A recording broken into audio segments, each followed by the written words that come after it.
I walked onto my own property and found a demolition crew ripping my mansion apart. And the HOA president standing there, smiling, clipboard in hand, telling me I'd abandoned it. The smell of diesel exhaust, the screech of metal on wood, my 100-year-old oak staircase, the one I'd spent weeks planning to restore, in splinters on the lawn. 6 months ago, I bought this place for $127,000 at auction. Thornhill Manor, a 1920s lakefront dream on Lake Matthias, upstate New York. 6 bedrooms, 2 acres, 200 feet of private water. Sure, it was a wreck, but I'm Marcus Jennings, 20 years Navy Seabees. I've rebuilt bridges in war zones, left for a 3-month Alaska job, came home to this. The woman with the clipboard, Darlene Van Camp, real estate agent, HOA president, professional thief apparently. Would you have called the cops or done what I did? Comment below. Where are you watching from? Got an HOA nightmare? Tell me. Let me take you back to where this started, because every good fight has a reason worth fighting for. I spent 20 years in the Navy.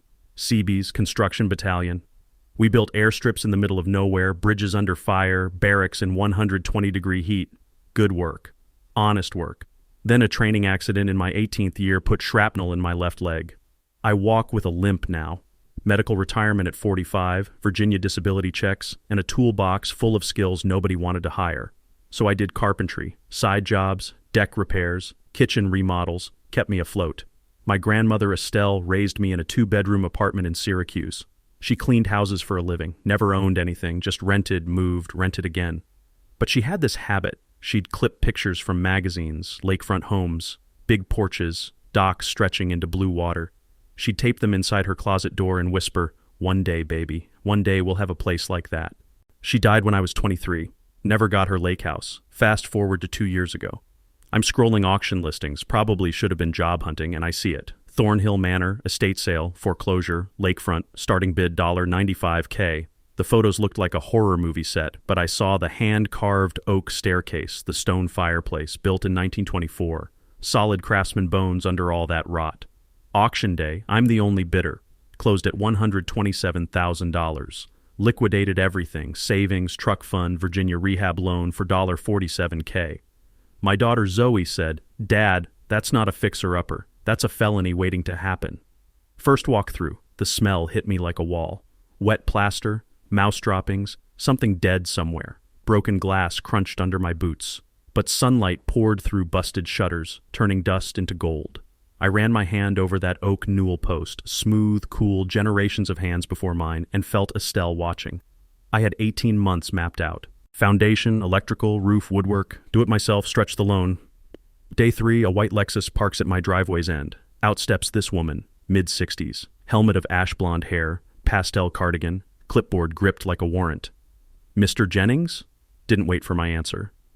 Darlene Van Camp, Architectural Review Board Chair for Lakeview Estates HOA. Thornhill violates 17 codes and 4 covenants. 30 days to submit plans for approval. I blinked. "Ma'am, I'm not in an HOA. Deed says no covenants." Her smile was all teeth, no warmth. "Oh, sweetheart, the plat map was amended in 2003. You bought in whether you knew it or not. There's nothing on my—" "Your title company missed it. Not my problem." She clicked back to her Lexus. Wouldn't step onto the gravel, like poverty was contagious, and left. I Googled her that night. Real estate agent. Planning Commission vice chair. Widow of County Judge Van Camp. She mentioned him constantly later. Owned 3 lake rentals. Ran Van Camp and Associates brokerage. 2 weeks later, I submitted 40 pages. Architect drawings, engineer stamps, every spec. Rejection in 72 hours. Materials not in keeping with neighborhood character. I appealed. The ARB hearing was 10 minutes in a room reeking of burnt coffee and floral air freshener. Darlene sat at the head. Her buddy Ron, retired dentist, pasty guy, sat beside her. Darlene mispronounced my name 3 times. "Mr. Jenkins." Ron leaned in. "You sure you can handle a project this scope, given your situation?" Glanced at my leg brace. "Darlene, syrup sweet. We just want what's best for the community. Maybe a smaller property would suit you better?" I kept my face neutral. "I'll resubmit with adjustments." Walking out, I heard Ron mutter, "Good luck with that." That's when I knew. This wasn't about codes. She wanted me gone. Week 4. I hired a structural crew, 3 guys, good rates, to shore up the sagging north wall. Winter was 4 months out. If that wall went, the whole second floor could collapse.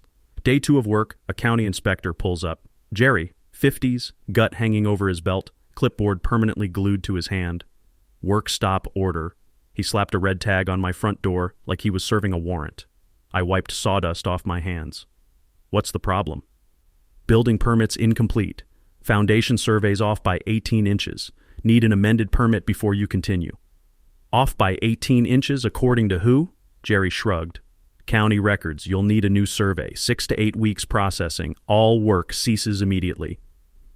Walked back to his truck, boots crunching gravel loud enough to wake the dead. Didn't even look back. I called the survey company that afternoon. They pulled their file. Mr. Jennings, our measurements were accurate to the inch. We stake our license on it. Then who told the county it was wrong? Long pause.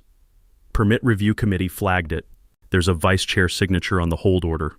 Didn't need 3 guesses. My contractor Lyle called that night. Good man, father of 4, voice tight with guilt. Marcus, I can't keep my crew idle 2 months. I got mortgage, truck payments. I'm sorry, brother. I know. No hard feelings.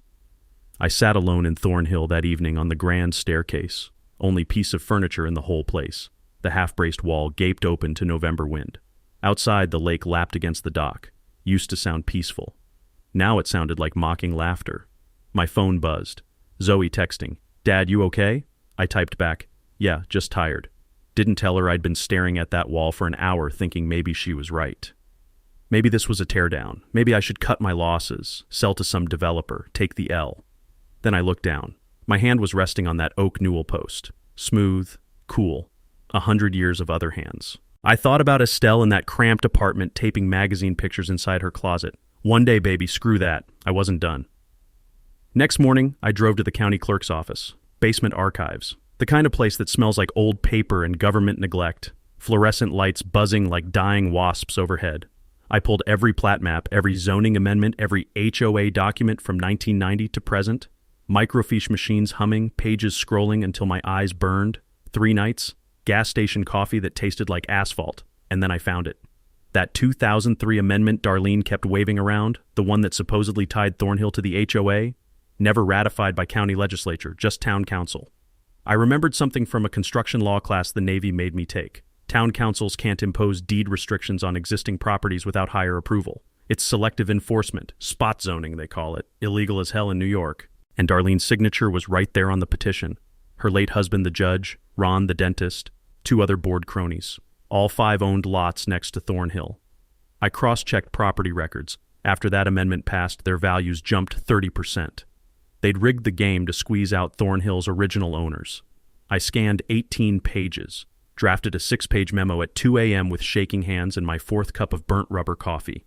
Emailed the full town council, copied Beth Ramirez at the local paper, copied the state attorney general's HOA fraud hotline. Subject, illegal covenant enforcement and abusive process, Thornhill Manor. Hit send at 11:47 p.m. Tuesday. I'm no lawyer, can barely spell affidavit, but Fury and Google make one hell of a legal team. By Thursday, town council scheduled an emergency session. Translation, panic mode. Darlene called Friday afternoon. I stared at her name on my screen, almost let it go to voicemail. Marcus, first names now. Her voice dripping fake warmth like poisoned honey. I think there's been a misunderstanding. Let's have coffee, work this out like neighbors. I stood in Thornhill's skeleton, looking at exposed studs, the tarp snapping in the wind over that half-finished wall.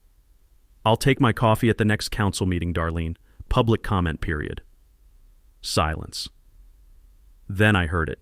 Her nails, sharp little clicks against her phone, a tight breath. You're making a mistake. Probably not my first. Definitely won't be my last. I hung up. That night I installed 4 security cameras, every angle covered, cloud backup. If she wanted war, I'd document every battle. The council meeting was 2 weeks out. Plenty of time for her to escalate. And, oh, she did. Week 7. I showed up to the monthly HOA meeting, open to the public technically, ready to present my findings about that illegal plat map. I had printouts. I had my laptop with scanned documents. I even wore a button-down shirt instead of my usual Carhartt. Figured I'd look respectable, professional, harder to dismiss. I walked into that meeting room at the community center and knew immediately I'd been outplayed. Darlene had beaten me there by 2 hours. Every single seat had a glossy flyer on it, full color, professional print job. Must have cost her $500 easy. Guess that's what panic buys you. Header in bold red, safety concerns at Thornhill Manor, one resident's reckless renovation endangers us all. I picked one up. My hands didn't shake. That's Navy training. You don't react until you've assessed the situation. But inside, I was furious. The flyer claimed my unsecured construction site was attracting trespassers, teenagers drinking by the lake, leaving trash. Said debris from my work was washing into the water, creating environmental hazards. Accused me of doing unlicensed electrical work that could spark a fire and threaten neighboring homes. Every single word was a lie, but it was printed on heavy cardstock with charts and bullet points, so it looked true. Darlene sat at the head table, hands folded, that pearl necklace gleaming under the fluorescent lights. She smiled at me, not a friendly smile, the smile of someone holding a royal flush. I sat in the back row, didn't say a word, just listened.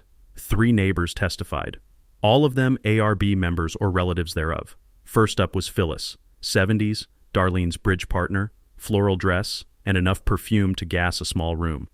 My property value has dropped $40,000 since that man moved in. $40,000. My realtor confirmed it. She wouldn't look at me. Second was Ron the dentist. I've personally witnessed unsecured materials, lumber piles, exposed wiring. It's a lawsuit waiting to happen. Third was some guy I'd never seen. Turned out to be Ron's cousin, lived 3 streets over. My kids used to play by that lake. Now I won't let them near it. Who knows what's in the water? The room nodded along. People I'd never met, never wronged, all agreeing I was some kind of reckless menace. One woman in the 3rd row glanced at me, then quickly looked away. Then Darlene stood, cleared her throat. The room went silent. Given these serious concerns, I'm proposing an emergency bylaw amendment. Any uninhabitable structure left unoccupied for 90 consecutive days can be declared a public nuisance. The HOA would have the authority to remedy the situation, up to and including demolition, with costs billed to the property owner. She paused. Let that sink in. We're not targeting anyone. This is about protecting our community. Ron nodded. Phyllis nodded. Half the room nodded like bobbleheads on a dashboard. When public comment finally opened, I didn't stand up and yell, didn't slam my fist on a table. I walked to the front calmly, pulled out my phone, and connected it to the projector, borrowed from the VFW hall that morning. Before you vote, I said, voice level, you should see this. First image, time-stamped security footage from my cameras. 11:14 p.m., 3 nights prior. Ron, yes, that Ron, pulling up to my dock in his pickup, dumping a hefty bag of empty Bud Light cans onto the grass, then driving off. You could see his license plate clear as day. The room went dead silent. Phyllis's mouth opened. Ron turned the color of old oatmeal. Second image. Water quality test results from an independent lab dated 1 week ago. 0 pollutants detected near Thornhill's shoreline. Then a second report. Elevated bacteria levels near, and I read the address aloud. 346 Lakeshore Drive. That's one of your rental properties, Darlene. Leaking septic tank. Cost me $220 to test. Worth every penny.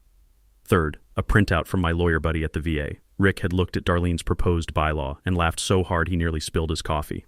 Turns out passing a rule specifically to punish someone who already bought property, that's what lawyers call retroactive application, basically illegal in every state with functioning courts. Plus, I'd been paying property taxes and insurance every month since closing. Legally, that's maintaining occupancy. Her bylaw was theater. I looked straight at Darlene. Mrs. Van Camp, I don't know if you're trying to steal my home or if you just can't stomach the idea of someone like me, a guy with a limp and a VA check, owning a piece of this lake. Either way, I'm not going anywhere. And if that bylaw passes, I'll see you in court. Fraud and selective enforcement don't tend to play well there. Silence. Not a cough. Not a shuffle. Then Beth Ramirez, the newspaper editor, sitting in the press section, started clapping. Slow, deliberate. 3 other people joined in. Darlene's face went from pale to crimson in about 2 seconds. She stood, grabbed her folder, and walked out without adjourning the meeting. Just left. Ron had to scramble for the gavel and bang it twice. Meeting tabled, pending legal review. I walked out into the parking lot. Cold November air, smell of wet leaves and gasoline from the mowers stored behind the building. My hands were shaking now, adrenaline finally catching up. Next morning, I found a dead raccoon on my front porch. Stiff, eyes clouded. Someone's idea of intimidation, I guess. I stood there holding my coffee, staring at it, and genuinely wondered what kind of person thinks a dead animal is a power move. Called animal control, had it removed in 20 minutes, added another camera aimed at the porch. Darlene wanted to play stupid games. Fine. I had unlimited storage space and a growing evidence folder. Week 10. Darlene changed tactics. Since the HOA route had blown up in her face, she went back to what she knew best, weaponizing her planning commission connections. Monday morning, 8 a.m. sharp, a code enforcement officer showed up. Clipboard, reflective vest, took photos of my property from 17 different angles like he was documenting a crime scene. Wrote me up for overgrown vegetation creating fire hazard. The vegetation in question, native wildflowers I was intentionally preserving. I'd even gotten it certified as wildlife habitat through the state conservation program. Had the paperwork and everything. Didn't matter. Violation issued. $500 per day if not corrected within 10 days. Tuesday, health inspector. Found an open foundation violation. The open foundation was a crawl space vent. Standard ventilation. Required by code in every house built after 1950. Still got written up. Another $500 per day. Wednesday, fire marshal. Cited me for unsecured hazardous chemicals. My paint cans, stored in a locked metal cabinet per OSHA regulations, labels facing out, lids tight. I showed him my Navy Seabees certification. I'd handled actual explosives in combat zones, but he just shrugged and wrote the ticket. $500 per day. 3 violations. 10 days to fix problems that weren't problems. Total potential fines, $15,000. I sat at my folding table that night in the pop-up camper. No running water in Thornhill yet, no heat, just me and a space heater that barely worked. November cold crept through the canvas walls. My bad knee throbbed in the damp. I spread those citations out like a losing hand at cards and did the math. 15 grand would wipe out what was left of my renovation budget. I'd have to stop work entirely, sell at a loss, prove Darlene right. I sat there for an hour staring at those papers and genuinely wondered if Estelle would have wanted me to destroy myself over a house. Maybe the smart move was surrender. Then my phone rang. Lyle, my old contractor, the one who'd had to bail months ago. Marcus, I heard what she's doing. It's garbage, man. Look, I can't do full-time, but weekends, I'm yours. Free labor. You just cover materials. I couldn't speak for a second. Lyle, you got 4 kids. Mortgage. I can't ask you to... You're not asking. I'm offering. My kids need to see that sometimes you stand up to bullies instead of just talking about it. Let me help. My throat went tight. 20 years in the military, I'd had brothers in arms. Hadn't expected to find one here. Yeah, okay, thank you. 10 minutes later, Elena called. My neighbor 2 lots over, the one who never joined Darlene's HOA cult. Marcus, I saw who dumped that raccoon. Ron's brother-in-law. I got his plate number. I'll sign an affidavit if you need it. Elena, you know she'll come after you next. She laughed. Sharp. Bitter. Honey, she's been trying to cite me for unapproved mailbox color for 3 years. I'm used to it. Besides, my daughter's watching. I'm not teaching her to look away. That's 2, I thought. 2 people willing to stick their necks out. Third call came that evening, Beth from the newspaper. I've been digging into Darlene's past. Found 3 prior HOA disputes. All settled out of court, all with NDAs. Can't print specifics, but the pattern's obvious. She's a repeat offender. Can you run with that? Not yet. But keep feeding me facts. I'll build the case. I hung up and sat there in the dark camper, space heater humming, and realized something. I wasn't alone anymore. That changed the math entirely. Week 11. Then Darlene filed a lien against Thornhill, claimed I owed 6 months of HOA dues, $200 per month plus $800 in late fees, $1,200 total. The lien hit public record Friday afternoon. Monday morning, my bank sent a letter. Title cloud detected. Resolve immediately or loan may be called. That was the gut punch. A lien tanks your credit, spooks lenders, kills renovations dead. Darlene knew exactly what she was doing. She was trying to financially strangle me. I called Rick, my VA attorney buddy, told him everything. Long silence on his end, then a low whistle. Marcus? Filing a knowingly false lien in New York? That's a misdemeanor. Plus, it opens her to civil damages, triple the lien amount. She just committed a crime in writing and signed her name to it. How fast can we move? 48 hours. Watch this. Rick sent a demand letter that afternoon. Certified mail, legal letterhead, the works. Withdraw the lien in 48 hours or face criminal referral and a $3,600 counterclaim. Darlene's expensive Albany attorney called Rick Tuesday morning. They spoke for 11 minutes. Wednesday, the lien vanished. No apology, no explanation. Just gone. But Beth ran the story anyway. Page 3. Veteran battles HOA overreach. Van Camp under scrutiny for development conflicts. In a town of 8,000, page 3 might as well be a front-page felony. That night, I built a fire in the pit by the dock, burned the lien withdrawal notice ceremonially, completely legal, completely satisfying. The paper curled and blackened, smoke twisting up into the cold October dark. I could smell applewood from the kindling, taste the ash on the wind. Somewhere overhead, a skein of geese honked south. They had the right idea: leave before winter kills you. But I wasn't built that way. I cracked a beer, sat on the cold dock planks, and watched the embers glow. Darlene was panicking now. Panicked people make mistakes, and I'd be there to document every single one. Week 13. Beth called me on a Tuesday morning while I was up on Thornhill's roof patching a leak, hands numb, fingers barely working. "Marcus, you need to see this. I'm coming over now." 20 minutes later, she pulled up with a cardboard file box and the kind of caffeinated energy that screams either breakthrough or breakdown. We crammed into my camper, barely room for 2 humans in her evidence pile, and she started pulling documents like a magician with a very boring rabbit. I requested 5 years of planning commission votes, took them 6 weeks to comply, but look, she'd made a spreadsheet. Darlene's votes on one side, development projects on the other, 7 controversial lakefront builds, all 7 approved by Darlene. All 7 were Van Camp and Associates clients. Average commission, $22,000 each. I whistled low. That's a pattern. That's a career. But wait, there's more. She pulled out a brittle photocopy, Property Records 2019. Thornhill Manor pre-foreclosure. Edward Collier, the original owner, was in a nursing home. His daughter Claire was trying to manage the sale from Oregon. Stapled to the back, a notice of interest, filed by Darlene Van Camp. Offer, $95,000. My stomach dropped. She tried to buy Thornhill, lowball offer. Claire rejected it. 6 months later, it went to auction. Darlene probably thought she'd coast in, grab it for pennies, flip it to a developer for $300,000. Beth's grin was sharp. Then you showed up and ruined her retirement plan. How'd you find the daughter? Reporters never reveal sources, but Claire kept emails. Read this. She handed me her phone. Email from April 2019. Darlene's business account to Claire Collier. Subject, final offer. 3 sentences.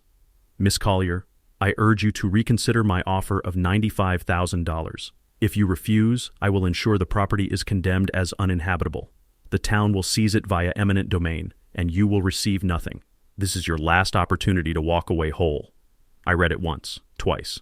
My vision tunneled. She threatened to destroy someone's inheritance if they didn't sell to her. Extortion in writing, using her planning commission position as a weapon. Claire's been carrying this for 5 years, thinking nobody would believe her against a judge's widow. I handed the phone back. My voice came out flat. What happens now? Forwarded to the DA and Attorney General this morning. Rick has copies. This isn't HOA drama anymore, Marcus. This is felony abuse of office. Criminal extortion. She weaponized her public position for private profit. I leaned back against the camper's thin wall. The space heater rattled like it was trying to shake itself apart. Outside, the lake churned gray and angry. How many others, you think? More than we'll ever know, but that email's a smoking gun. Beth packed up her files. DA's opening an investigation. Albany News Station wants to run it tonight. 6 p.m., I watched on my phone. Young reporter outside Darlene's office knocking. She opened the door, saw the camera, slammed it hard enough to rattle the frame. Mrs. Van Camp, did you threaten eminent domain to force a property sale? Her voice through the door, shaking. No comment. Leave me alone. 18 seconds of footage. By midnight, 18,000 Facebook views. Comments exploded. A contractor said she'd blocked his permits until he hired her nephew. A retired teacher claimed Darlene threatened violations when she wouldn't list with Van Camp and Associates. The town was excavating decades of buried grudges. I sat on the dock that night, breath pluming white in the cold, and thought about Edward Collier, about his daughter getting that threatening email, about every person Darlene had crushed, who didn't have cameras or lawyers or a newspaper editor in their corner. She'd built an empire on fear. Now the foundation was cracking. My phone buzzed. Text from Rick. DA wants to meet. Thursday, 10 a.m. Bring everything. I texted back. Everything? Might need a truck. His reply, bring the truck. I smiled in the dark. Darlene had spent months trying to bury me. Time to return the favor. Thursday morning, VFW Hall, 9 a.m. I showed up with 2 file boxes, a laptop, and every receipt I'd saved since buying Thornhill. Rick was already there. My attorney buddy, 50-something, perpetually rumpled suit, sharp as a tack. Beth arrived with a thermos of coffee strong enough to dissolve spoons. Lyle brought blueprints. We spread everything across the bar like we were planning a bank heist, except legal and significantly less profitable. All right, Rick said, cracking his knuckles. Darlene's wounded but not dead. DA's investigation takes months. We need 3 simultaneous attacks. He grabbed a cocktail napkin. I'm dead serious, an actual bar napkin, and drew 3 arrows pointing at a stick figure labeled DVM. 1. Legal offense, civil suit for harassment, abusive process, slander, 50 grand in damages. Even if we settle for 20, it bleeds her legal budget and keeps her on defense. 2. Public pressure. Beth, you're our war correspondent. Weekly updates. Every dirty move Darlene makes, we document and publish. Make her name poison in this town. Beth was already typing. Calling it the Thornhill Chronicles. Got a videographer buddy who'll shoot for free. 3. Finish the house. Fast. Best revenge is proving she failed. Turn Thornhill from derelict eyesore into the crown jewel of the lake. Lyle tapped the blueprints. Foundation solid. Electrical next. My brother-in-law Troy, licensed electrician, ex-army, he'll work at cost. Then roof and siding before first snow. I stared at Rick's napkin masterpiece. 3 arrows. 1 crude stick figure enemy. It looked like a 3rd grader's art project. It was beautiful. How do I explain this to normal people? I asked. Rick leaned back. Abusive process is easy. Imagine your neighbor keeps calling the cops on you for noise violations, but really he just hates your dog. The law says you can't weaponize the system for personal grudges. That's Darlene. She used building codes, liens, inspections, all as harassment tools because she wanted your land. I'm quoting you word for word, Beth said. Good. That's why they pay me in VFW coffee and gratitude. We worked through lunch, drafted the complaint, outlined Beth's editorial schedule, mapped renovation milestones. By 2 p.m., we had a war plan. By Saturday morning, we were swinging hammers. Troy showed up at 7 a.m. with 3 apprentices and enough electrical wire to power a small town. I worked beside them, pulling cable, drilling junction boxes, learning on the fly. Troy was patient, good teacher. You did construction in the Navy? Seabees, mostly demolition and framing, not much on wiring. Same concept. Electricity flows like water. Just don't cross the streams or you'll blow something up. That I understand. We ripped out the original 1924 knob and tube wiring, cloth-wrapped, brittle, some pieces charred black from decades of overload. Troy held up a particularly crispy strand for Zoe's camera. This is what we're saving this house from. 1 good lightning strike and Thornhill would have burned to the foundation. That Instagram clip hit 40,000 views in 2 days. Comments rolled in. Real American craftsmanship. This is what backbone looks like. Darlene who? Then the community showed up. Elena organized a Thornhill barn raising. Old school work party. Saturday morning, 30 volunteers appeared, veterans from the VFW, Elena's church group, curious neighbors, even Phyllis, yes, that Phyllis, Darlene's former bridge partner, showed up carrying a pie. Pumpkin. Homemade. She set it on the porch railing, hands shaking slightly. Wouldn't quite meet my eyes. The note tucked under the tin read, I was a coward when I should have been a neighbor. Thank you for showing me the difference. I found her later painting window trim. Phyllis, you didn't have to. Yes, I did. I'm 73 years old. I don't have time left to be on the wrong side. We painted siding, raked 6 months of leaf rot, planted 200 spring bulbs that had bloomed long after this fight was over. Deke from the lumber mill rolled up with a truckload of reclaimed oak. Heard you need flooring. I reached for my wallet. He stopped me. Darlene extorted $2 grand out of my grandson for a deck permit 3 years ago. Called it expediting fees. This is on me. Call it delayed justice. By sunset, Thornhill glowed. Not finished. Months left, but alive. Lights in the windows. Laughter bouncing off the water. Deke fired up a grill. Someone brought a cooler of beer. Impromptu party on the lawn, the smell of charcoal and cut grass mixing with the lake breeze. I stood on the porch watching 30 people who'd been strangers 6 months ago, now working like family, and felt something unfamiliar bloom in my chest. Not victory yet, but hope. Actual hope. Monday, Rick filed the lawsuit. $50,000 in damages. 18 pages of exhibits. Darlene's attorney called within hours asking about settlement. Rick's response, see you in court. Tuesday, the state board suspended Darlene's real estate license pending ethics review. Van Camp and Associates shut down overnight. Her empire, gone. I installed a 24/7 live stream on Thornhill's porch. YouTube channel, Thornhill Restoration. 3,200 subscribers by Friday. Description, rebuilding a dream. Watch us win. I set up a cot in the foyer, sleeping bag, space heater. I wasn't leaving this house again. Darlene wanted Thornhill? She'd have to drag me out. And this time, I had witnesses. Thousands of them.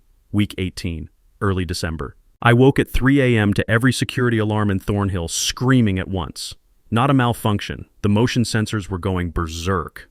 I grabbed my phone, pulled up the live feeds, and watched in real time as a truck with obscured plates backed up to my driveway and dumped a mountain of construction debris.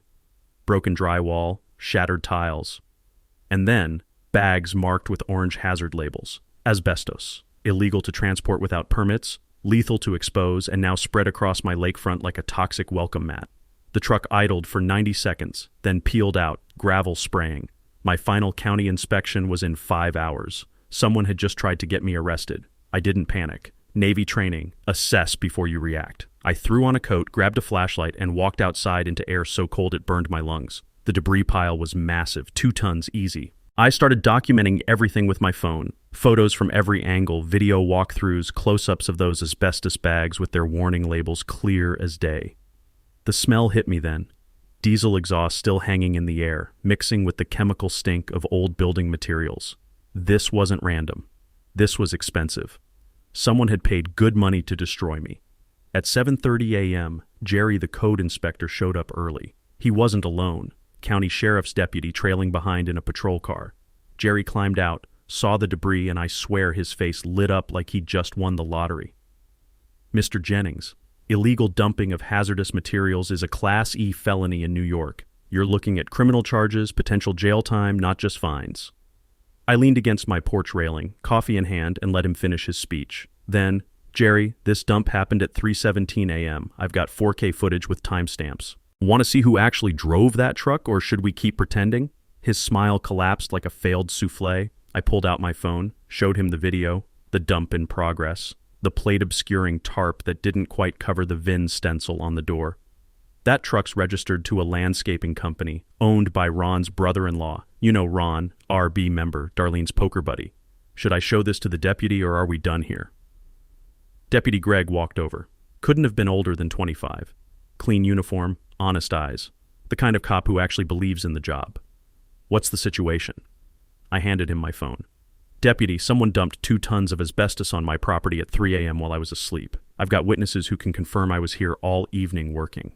That's the truck. That's the timeline. This is a frame job. Greg watched the footage twice. Didn't say a word. Just radioed his sergeant. 10 minutes later, Sergeant Kowalski pulled up. Older guy, weathered face, zero patience for nonsense. He reviewed the video, looked at Jerry, then at the debris pile. Inspections postponed. This is a crime scene. We'll photograph, sample the asbestos, run that VIN. He turned to me. Mr. Jennings, you'll need licensed hazmat removal. Don't touch anything yourself. Already called them. Elena's cousin arrived at noon with a crew in full Tyvek suits and respirators, moving through the debris like they were dismantling a bomb. Each piece bagged, each bag logged, chain of custody tighter than a military operation. I stood on the porch watching, coffee going cold in my hand, doing the math. $4,200. That's what this stunt was costing me. When they finished, I walked inside, sat down at my laptop, and typed up an invoice. Professional, itemized. $4,200 for emergency hazmat cleanup. I printed it on fancy paper, slid it into an envelope, added a handwritten note. Darlene, consider this an invoice for your desperation. Payment due in 30 days. Late fees apply. Sent it certified mail. She'd never pay. That wasn't the point. The point was making sure she knew that I knew, and that I wasn't afraid. Tuesday, Ron resigned from the ARB. 1 sentence. Personal reasons. His brother-in-law's company put out a press release. The truck had been stolen that night and mysteriously returned the next morning with a full tank of gas. Even Ron's neighbors weren't buying it. By Thursday, the DA added sabotage to Darlene's file. Conspiracy, property destruction, witness intimidation. Her expensive Albany lawyer stopped taking her calls, probably realized she couldn't pay his retainer anymore. Van Camp and Associates went dark. For lease sign in the window. Darlene's white Lexus sat in her driveway under a tarp, collecting snow like a tombstone. I installed 2 more cameras. 6 angles now, covering every approach. The YouTube live stream hit 5,200 subscribers, people watching me sand floors and grout tile in real time. One comment stuck with me. This is better than Netflix, and I actually care if the hero wins. I wasn't a hero. I was just a guy who refused to quit. But Darlene still had 1 card left to play. And desperate people make the worst decisions. Week 20, mid-December. I was inside Thornhill installing cabinet hardware. The kitchen was finally taking shape. When I heard a car pull up. Not Lyle's diesel truck or Elena's rattling minivan. Something quieter. Expensive. I looked out the window. Darlene's white Lexus, engine idling in my driveway. She sat behind the wheel, alone, no clipboard, no backup, just her, staring straight ahead like she was working up courage. I watched for a full minute. She didn't move. Finally, I walked down to meet her, hands in my jacket pockets, breath fogging in the December cold. She cracked her window exactly 2 inches, wouldn't roll it down further. Her face looked 10 years older than the last time I'd seen her. Makeup not quite hiding the sleepless nights, hair pulled back tight but missing that shellacked perfection. 2 months of legal warfare had carved her hollow. Marcus. Her voice was steady on the surface but brittle underneath, like ice over deep water. I'd like to make you an offer. I leaned against my truck bed, arms crossed, waited. $300,000, cash. We close in 30 days. You walk away clean, no lawsuit, no bad blood, and I'll make sure the DA drops the investigation. She said it fast, practiced, like if she paused she'd lose her nerve. I let the silence hang there. A crow cawed somewhere in the pines. The lake whispered against the dock. She was offering me triple what I'd paid, enough to buy something easier, somewhere without history, without her. You don't have that kind of pull anymore, I said quietly. Your license is suspended, your business is shuttered, and you definitely can't make a DA drop criminal charges for extortion and fraud. Her hands went white knuckle on the steering wheel. You don't know what I can still do. I have friends in this town, connections, people who owe me. Had friends, past tense, and this house isn't for sale. Not to you, not to anyone. That's when she snapped. The polished veneer just cracked wide open and all that poison came pouring out. You stupid, stubborn... This place should be mine. I worked this town for 20 years. I built relationships, I invested, I made things happen, and you just show up with your sob story and your goddamn cameras and your... She gestured at my leg brace, the one I wear when the weather's cold and the shrapnel aches. Her face twisted with contempt. You think you deserve this? A guy like you? You think because you got hurt playing soldier, you get to just take what should have been mine? I felt my jaw lock. Felt heat rising despite the cold, but I kept my voice level. I didn't take anything, I bought it legally at public auction. And you can't stomach the fact that someone like me, a guy with a limp and a VA check and zero political connections, gets to own a piece of this lake. That's what this is really about. Not codes, not safety, just you thinking some people don't belong. Her face drained white. She'd heard herself. Heard what she just said out loud. Her eyes dropped to my collar, to the small black camera clipped there. Body cam. I'd been wearing it since the sabotage. One-party consent state. Completely legal. You're recording, not a question. Horror. Every conversation on my property gets documented now. You taught me that. Funny how lessons work. She slammed the Lexus into reverse. Tires shrieked on gravel. She rocketed backward, nearly took out Elena's mailbox, then tore down the street doing 40 in a 25. I stood there in the settling dust, then walked back inside and uploaded the footage. 3 copies. Rick, Beth, secure cloud. The audio was perfect. Her bribe offer. Her threat about controlling the DA. That venomous rant about me not deserving Thornhill. Every ugly word preserved forever. I sat at my laptop listening to it again, and something clicked. This wasn't about me. Never had been. Darlene had spent 3 decades building an empire on making people feel small, on deciding who belonged and who didn't. I'd just been the first person to say no loud enough that others heard. Beth called within the hour. Marcus, this is a prosecution's dream. She admitted witness tampering on tape. It's more than that. She said all the quiet parts out loud. Post it. The article went live Tuesday. Headline, Van Camp caught offering bribe admits vendetta. A guy like you doesn't deserve property. Beth embedded 30 seconds of audio. Darlene's voice raw and hateful, talking about who deserves what. The comments section became a confessional, a retired teacher. Darlene blocked her principal promotion for refusing campaign donations. A contractor, she demanded 10% kickbacks on every job, called them consulting fees. A widow. Darlene tried to force a sale 6 months after her husband died, claimed the property was too much house for a woman alone. 30 years of small cruelties finally getting air. Thursday, the DA added charges, attempted bribery, witness tampering. The civil suit grew, intentional infliction of emotional distress, Exhibit A attached. Friday, the town council voted to dissolve the ARB permanently.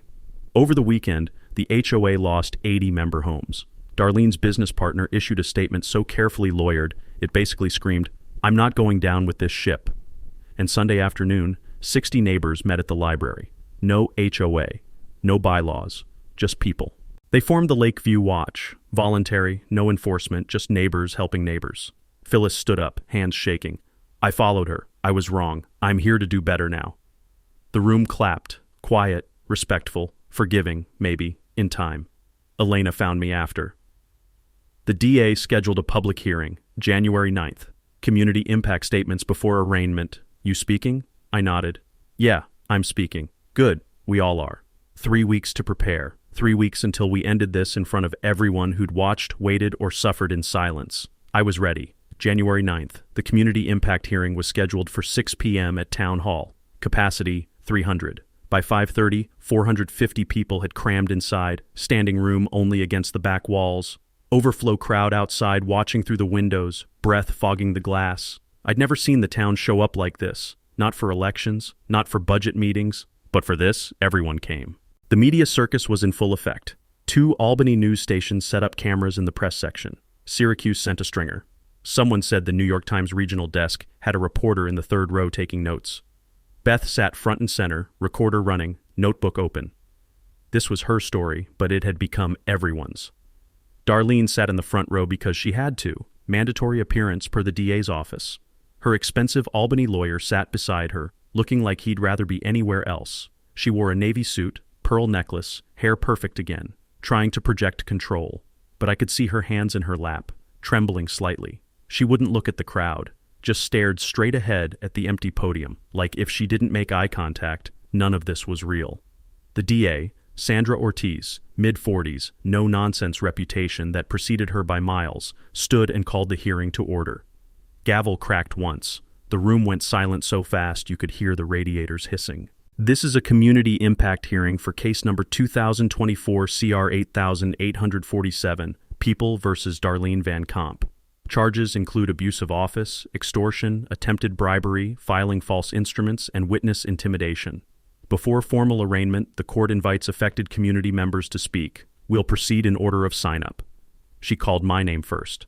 I stood, walked to the podium, and looked out at 450 faces. Some I knew, most I didn't. But they were all here. For this, for me, for everyone Darlene had crushed. I'd written notes, threw them away that morning. This needed to come from somewhere deeper. My grandmother's name was Estelle Jennings. She raised me in a 2-bedroom apartment in Syracuse. Worked as a housekeeper her whole life. Never owned anything. But she had this habit. She'd clip pictures from magazines, lakefront homes, big porches, water views. She'd tape them inside her closet and tell me, "One day, baby, one day we'll have a place like that." I paused. The room was so quiet I could hear someone's phone vibrate 3 rows back. She died when I was 23. Never got her lake house. But 2 years ago, I bought Thornhill Manor. Not because I'm rich. Not because I have connections. Because I worked, I saved, and I showed up at an auction. That's how America is supposed to work. The system, when it works, doesn't belong to whoever shouts loudest or knows the right people. I looked at Darlene. She still wouldn't meet my eyes. Darlene Van Camp tried to steal that. She used her position, her connections, her authority to harass me, bankrupt me, and drive me off my own land. Why? Because she wanted it for herself. Because she thought someone like me, a veteran with a limp and a disability check, didn't deserve to live on her lake. My voice stayed level. No anger, just facts. She failed. Not because I'm special. Because people in this town stood up. Because neighbors helped. Because the law eventually worked. Thornhill Manor isn't just my home, it's proof that bullies don't always win. I stepped down. The room erupted. Half the people standing, applauding. The other half stunned, silent. Beth was wiping her eyes. Elena was nodding. Even Phyllis in the back row had her hand over her heart. Next up, Claire Collier, the daughter of Thornhill's original owner, testifying via video link from Oregon. Her face filled the projection screen. Tearful but determined. My father built Thornhill in 1924. Raised 5 kids there. When he went into the nursing home, Darlene Van Camp threatened to have it condemned if we didn't sell to her for pennies. We lost that house because of her. I'm grateful Mr. Jennings fought back. I wish we had. Third, Elena. She walked up calm, nurse steady, and spoke for 2 minutes. Described the dead raccoon, the intimidation, the fear she felt for her daughter. I teach my kid to stand up to bullies. Then I watched Marcus actually do it. That's the lesson. Fourth, Deke, the lumber mill owner, Gruff, reluctant, not a public speaker. She extorted $2,000 from my grandson over a deck permit. Called it a processing fee. I paid because I was scared. I should have been Marcus. I wasn't. But I can be now. 5 more people spoke. A pattern emerged. Darlene had been doing this for decades. Small cruelties, quiet extortions, death by 1,000 cuts. When the testimony ended, D.A. Ortiz stood. Thank you to everyone who spoke. The court recognizes the profound impact of these crimes on this community. Mrs. Van Camp, you're invited to make a statement. Darlene's lawyer whispered in her ear. Long conversation. Finally she stood, faced the room for the first time, and said 3 words. I have no comment. Then sat. The silence lasted exactly 3 seconds. Then someone in the back, sounded like a teenager, coughed the word coward. Nervous laughter rippled through the crowd. The DA didn't smile, but I saw her mouth twitch. She banged the gavel. The defendant is formally indicted on 6 counts. Bail set at $50,000. Arraignment scheduled for February 3rd. Darlene posted bail that night, but her mugshot was online by morning. The damage was done, not in court, in the eyes of everyone who'd watched her refuse to speak. March. 14 months after I bought Thornhill Manor, the final county inspection happened on a Tuesday morning. Jerry showed up, yes, that Jerry, with a different inspector supervising him. They walked through every room, tested every outlet, checked every joint. 2 hours later, the supervisor signed off. 0 violations. Thornhill Manor was officially, legally, completely habitable. I stood on the front porch holding that certificate of occupancy like it was a birth certificate. In a way it was. The house had been dead for a decade. Now it was alive. That weekend I hosted an open house. 200 people came, neighbors, volunteers, people who'd never set foot on the property but had followed the whole saga online. The place gleamed. The oak staircase I'd spent 40 hours hand sanding caught the afternoon light and glowed like honey. The original stained glass windows, restored by a craftsman Elena found, cast jewel-toned patterns across the maple floors. The lakefront dock that Lyle and Troy rebuilt as a gift stretched 20 feet into water so blue it hurt to look at. The smell of fresh linseed oil on the floors mixed with the scent of Elena's tamales and Deke's smoked trout. Laughter echoed through rooms that had been silent for years. Kids ran across the lawn. Someone brought a guitar. It felt less like a house tour and more like a wedding, celebrating something that almost didn't make it but survived anyway. Beth cornered me in the kitchen. You need to see the numbers. She showed me her notebook. Total cost, $163,000. Purchase, materials, permits, legal fees, hazmat cleanup, everything. Current appraisal, $485,000. I'd created $322,000 in value through sweat, stubbornness, and refusing to quit. She grinned. That's the real story. Not revenge. Economics. You proved that labor plus community support plus not backing down equals wealth creation. That's the American dream, Marcus. You built it with your hands. I looked around the kitchen. Cabinets I'd hung, counters I'd installed, tile I'd grouted at midnight. Estelle would have loved this. She's here, trust me. As for Darlene, she pleaded no contest to 4 counts in a deal that dropped the other 2. Sentenced to 18 months. Suspended, meaning no jail time if she stayed clean. 300 hours of community service. $15,000 in restitution paid to me. I got a check in April. Deposited it the same day into a fund I'd been thinking about. She lost her real estate license permanently. By June, she'd moved to Florida. Sister's condo in Tampa. Her Facebook went dark. The house she'd lived in for 30 years went up for sale. I felt no joy watching her leave, no schadenfreude. She'd lost everything that mattered to her. That was punishment enough. Kicking her while she was down would have made me her. But here's what I did with that restitution money and a chunk of the civil settlement. I partnered with the town library to create the Estelle Jennings Memorial Scholarship. Full ride for 1 local student per year studying a trade: carpentry, plumbing, electrical, welding. The skills that built this country and still pay the bills. First recipient, announced at the open house, Sophia, Elena's daughter. 17, sharp as a tack, wanted to be a licensed electrician. She cried when we told her. So did Elena. So did I, a little, though I blamed it on sawdust. Thornhill itself got a second life. I live in the master suite. The other 5 bedrooms became a rotating artist residency. Painters, writers, musicians, free stays 3 months at a time. Only requirement, create something. The house that almost got demolished now hosts creativity.